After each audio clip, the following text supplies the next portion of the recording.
Guy Burgess. Guy Francis de Moncey-Burgess, 1911-1963, était un diplomate britannique et un agent soviétique appartenant au groupe d'espionnage appelé les Cambridge Five, et qui a opéré du milieu des années 1930 au début de la guerre froide. Sa défection en 1951 vers l'Union soviétique avec son compagnon espion Donald Maclean entama sérieusement la coopération entre les services de renseignement anglo-américains et provoqua une perturbation et une démoralisation durable des services diplomatiques britanniques. Né dans une riche famille de la classe moyenne, Burgess a fait ses études à Eton College, au Royal Naval College à Dartmouth et au Trinity College à Cambridge. Réseauteur assidu, il a embrassé les courants politiques gauchistes à Cambridge et a rejoint le Parti communiste de Grande-Bretagne. Il a été recruté par les services de renseignement soviétiques en 1935 sur recommandation du futur agent double Kim Philby. Après avoir quitté Cambridge, Burgess travailla pour la BBC en tant que producteur, interrompu brièvement par une courte période en tant qu'agent de renseignement du MI6, les services secrets extérieurs de la Grande-Bretagne, à plein temps, avant de rejoindre le Foreign Office en 1944. Au Foreign Office, c'est-à-dire le ministère des Affaires étrangères en Angleterre, Guy Burgess a agi en tant que secrétaire confidentiel de Hector McNeill, adjoint du secrétaire aux Affaires étrangères Ernest Bevin.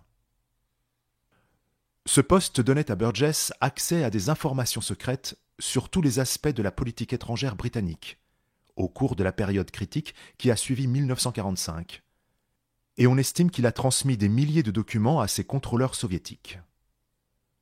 En 1950, il est nommé deuxième secrétaire de l'ambassade britannique à Washington, poste depuis lequel il est renvoyé chez lui après des comportements répréhensibles. Bien que pas soupçonné à ce stade, Burgess a néanmoins accompagné Maclean lorsque ce dernier, sur le point d'être démasqué, s'est enfui à Moscou en mai 1951.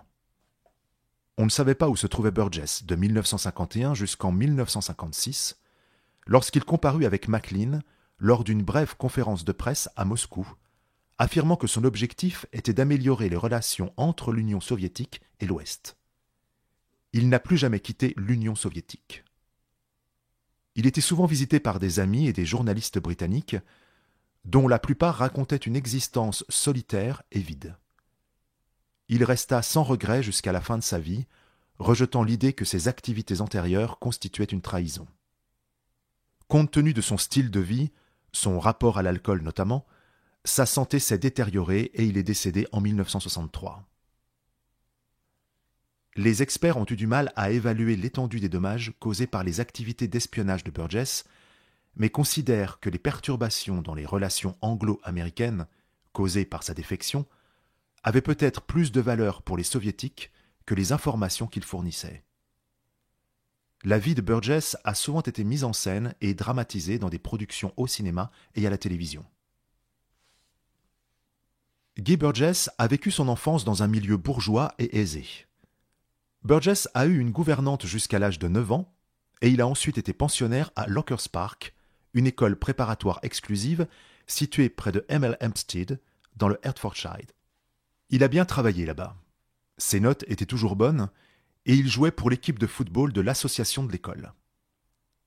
Ayant terminé le programme d'études des Lockers un an plus tard, il était trop jeune pour se rendre immédiatement comme prévu au Royal Naval College de Dartmouth.